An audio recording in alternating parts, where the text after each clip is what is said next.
भगवान श्री कृष्ण को सांवलिया या सांवरिया सेठ भी कहा जाता है। राजस्थान में सांवलिया सेठ का विश्व प्रसिद्ध मंदिर है, जहां प्रतिदिन हजारों लोग दर्शन करने आते हैं। चलिए जानते हैं कि क्या है सांवलिया सेठ कहे जाने का इतिहास या पौराणिक कथा।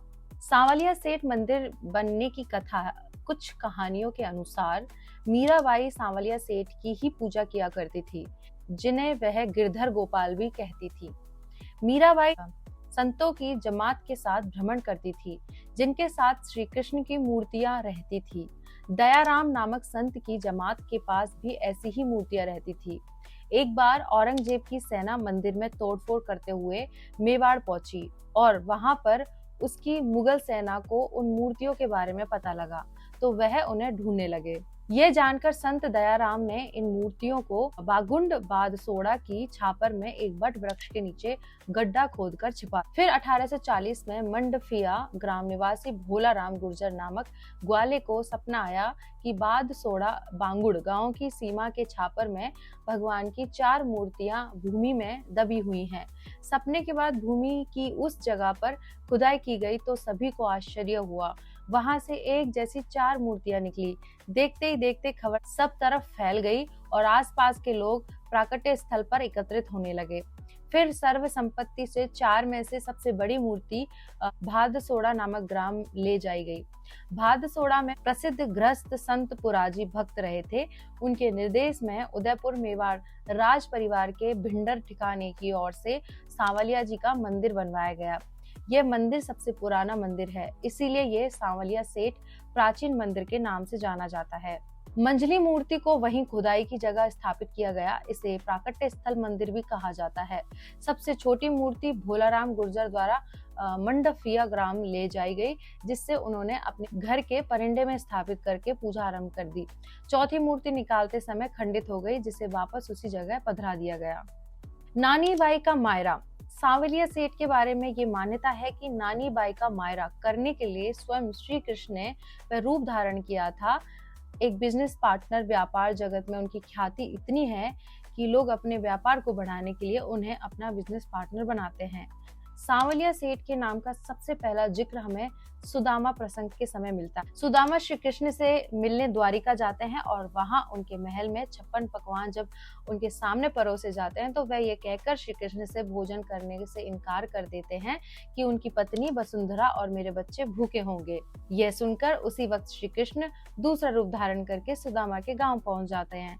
वहां जाकर वह सांवले शाह बन जाते हैं। सुदामा के घर के बाहर तभी ढोल की आवाज सुनकर सुदामा की पत्नी वसुंधरा अपने बच्चों के साथ बाहर जाती है। एक बैलगाड़ी में खाने की ढेर सारी सामग्री है और एक व्यक्ति ढोल बजाकर मुनादी कर रहा है, सुनो सुनो सुनो, ठाकुर सांवले शाह सेठ जी के यहाँ पोते ने जन्म लिया है।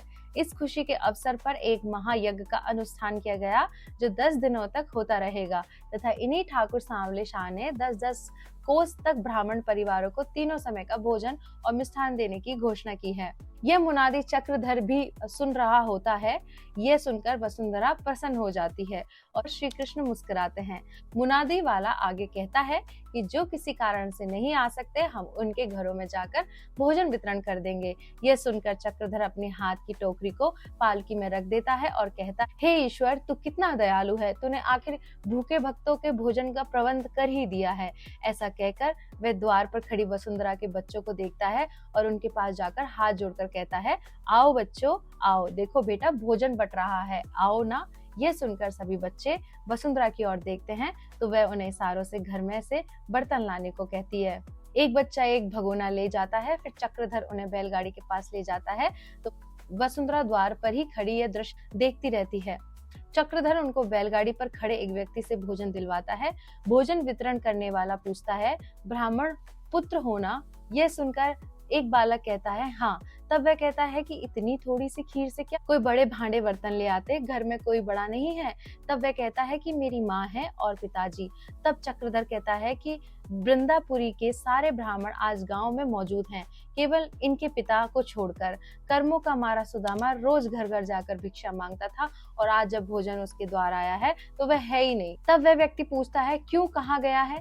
तब चक्रधर कहते हैं कि द्वारिकाधीश श्री कृष्ण से मिलने द्वारिका नगरी गया है। ये सुनकर वह भोजन वितरण करने वाला कहता है कि तो फिर हम ही भोजन दे आते हैं भीतर। फिर वह दूसरे सेवकों से कहता है, चलो भाई 2 टोकरी तैयार करो। फिर द्वार पर खड़ी वसुंधरा के समक्ष भोजन वितरण करने वाला 2 टोकरी भोजन लेकर आता है और प्रणाम करके कहता है कि ये लीजिए भोजन, तीनों समय का भोजन घर पर ही दे जाएंगे हम।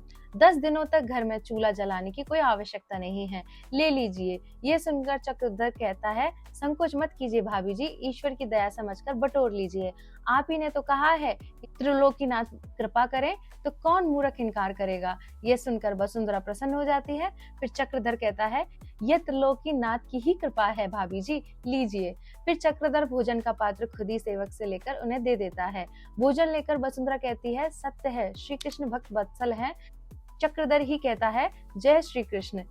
फिर सभी कहने लगते हैं, जय श्री कृष्ण। उधर भूखा सुदामा एक वृक्ष के नीचे बैठा कृष्ण नाम जपता रहता है। श्री कृष्ण उसे और भोजन को देखते हैं और फिर अपनी माया से एक ब्राह्मण ग्रामीण को प्रकट करते हैं। वह ब्राह्मण सुदामा के पास आकर कहता है, प्रणाम। सुदामा की तंद्रा भंग होती है, तब वह भी प्रणाम करता है। फिर वह ब्राह्मण कहता है, वेशभूषा से तो ब्राह्मण लगते हो। ये सुनकर सुदामा कहते हैं, हाँ ब्राह्मण ही हूँ।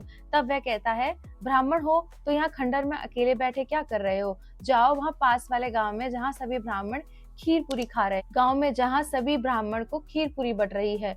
यह सुनकर सुदामा उसके हाथ की ओर देखता है जिसमें पत्तल में खीर और पूरी होती है। यह देखकर वह कहता है, खीर पूरी कौन बांट रहा है? यह सुनकर वह ब्राह्मण कहता है, ठाकुर सांवले शाह की ओर से बट रही हैं। यह सुनकर श्री कृष्ण मुस्कुराते हैं। तब सुदामा कहता है, सांवले शाह? इस पर ब्राह्मण कहता है, हाँ सांवले शाह के यहाँ पोता हुआ है और इस खुशी में 10 दिन तक महायज्ञ की घोषणा की है और साथ ये भी घोषणा की है कि जब तक यज्ञ चलेगा तब तक अर्थात पूरे 10 दिनों तक 10-10 कोस के अंतर्गत सभी ब्राह्मण परिवारों को प्रतिदिन समय तक खीर पूरी का भोजन मिलता रहेगा। यह सुनकर सुदामा प्रसन्न हो जाता है। फिर वह ब्राह्मण कहता है, वाह क्या महादानी है सांवले शाह, आज 2 दिन से 10 कोस तक किसी ब्राह्मण के यहाँ चूल्हा नहीं जला होगा। रथों में भर भर कर खीर और पूरी हर ब्राह्मण परिवार के यहाँ पहुंचाई जा रही है। ये सुनकर सुदामा पूछता है, 10-10 कोस तक हर गांव में? तब वह ब्राह्मण कहता है, हाँ हर गांव में। ब्राह्मण समता नगर, मेनपुरी, जनकपुरी, सभी गांव में। यह सुनकर सुदामा पूछता है कि वृंदापुरी में भी खीर पूरी बट रही है? इस पर वह ब्राह्मण कहता है, हाँ वृंदापुरी में भी। अरे भाई मैं कल स्वयं उपस्थित था वहां वृंदापुरी में। यह सुनकर सुदामा प्रसन्न हो जाता है। फिर आगे वह ब्राह्मण कहता है कि मेरे सामने हर ब्राह्मण परिवार को बुला बुला कर खीर पूरी दी गई। वहां का हर एक ब्राह्मण झोली भर भर के ले गया, परंतु केवल एक ब्राह्मण उपस्थित नहीं था वहां गांव में। यह सुनकर सुदामा पूछता है, कौन नहीं था? तब वह कहता है कि लोग कह रहे थे कि सुदामा नाम का ब्राह्मण उपस्थित नहीं था गांव में। यह सुनकर सुदामा कहता है, सुदामा? तब वह ब्राह्मण कहता है, हाँ सुदामा, क्या आप जानते हैं उन्हें? तब सुदामा कहता है, मैं ही तो हूँ वह अभागा ब्राह्मण। तब वह ब्राह्मण कहता है कि सभी को खेद था कि ऐसे समय नहीं है सुदामा। तब सुदामा कहता है कि अरे मेरी चिंता छोड़ो, ये बताओ कि मेरे बच्चों पत्नी को भोजन मिला कि नहीं? यह सुनकर वह ब्राह्मण कहता है, क्या बात कर रहे हो, आपके परिवार की आत्मा तृप्त हो गई होगी खीर पूरी खाकर। यह सुनकर सुदामा अति प्रसन्न हो जाता है। फिर वह ब्राह्मण कहता है, मेरे सामने सांवले शाह के सेवकों ने आपके पत्नी और बच्चों को खीर के दोने भर भर के दिए। यह सुनकर सुदामा श्री कृष्ण जपने लगता है। तो आगे वह ब्राह्मण कहता है कि आपके 4 बच्चे हैं ना? तब सुदामा कहता है, हाँ हाँ हाँ। यह सुनकर वह ब्राह्मण कहता है, सभी की आत्मा तृप्त हो गई है और 10 दिन तक ऐसा ही चलने वाला है। यह सुनकर सुदामा प्रसन्न होकर श्री कृष्ण नाम जपने लगता है और कहता है, हे कृष्ण कन्हैया, हे मेरे पालनहार, तेरी लीला बड़ी न्यारी है। अरे भाई तुमने ये बताकर मेरी सारी चिंता दूर कर दी। मैं तो इसी विचार से स्वयं भोजन नहीं कर रहा था कि मेरे बच्चे भूखे हैं, मैं कैसे खा लूं। तब वह ब्राह्मण कहता है, अब ये चिंता छोड़ो, विप्रवर वो परम आनंद में है, अब अपनी भी भूख मिटा लो। चलो पास वाले गांव में आपको ले चलता हूँ और खीर पूरी दिलवाता हूँ।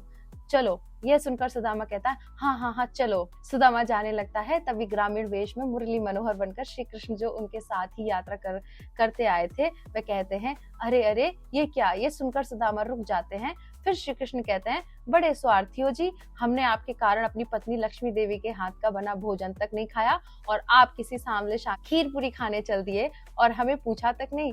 यह सुनकर सुदामा अपने मुंह पर हाथ रखकर कहता है, अरे हाँ। तब श्री कृष्ण कहते हैं, वाह, शपथ भगवान श्री कृष्ण की, अपने जीवन में ऐसा स्वार्थी ब्राह्मण पहली बार देखा है। यह सुनकर सुदामा कहता है, क्षमा करना भैया, मुझसे बहुत बड़ी भूल हो गई। फिर सुदामा उस ब्राह्मण से कहता है, भैया मेरे नाम का भोजन तो यही रखा है, आपका बहुत बहुत धन्यवाद, आप चलिए, मैं यही खा लूंगा। यह सुनकर वह ब्राह्मण कहता है, अच्छा मैं चलता हूँ। फिर सुदामा श्री कृष्ण से कहता है, क्षमा करना भाई, मुझसे बहुत बड़ी भूल हो गई। यह सुनकर श्री कृष्ण कहते हैं, आप क्या समझे, मैं आपके बगैर ही भोजन कर लेता, चलिए साथ भोजन करेंगे।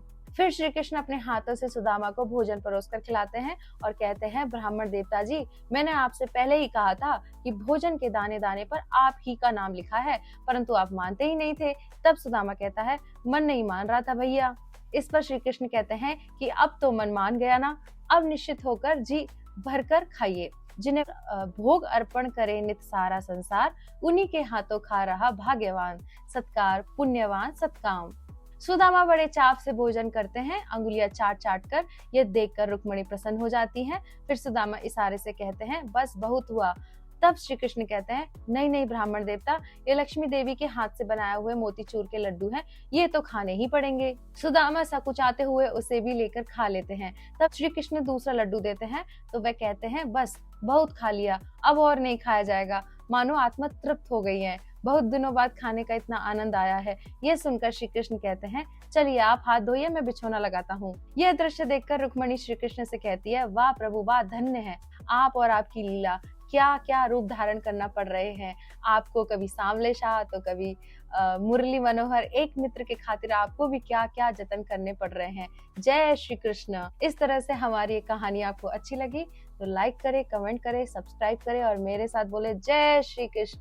ओम नमः पार्वती पतये, हर हर महादेव, शिव शंभो।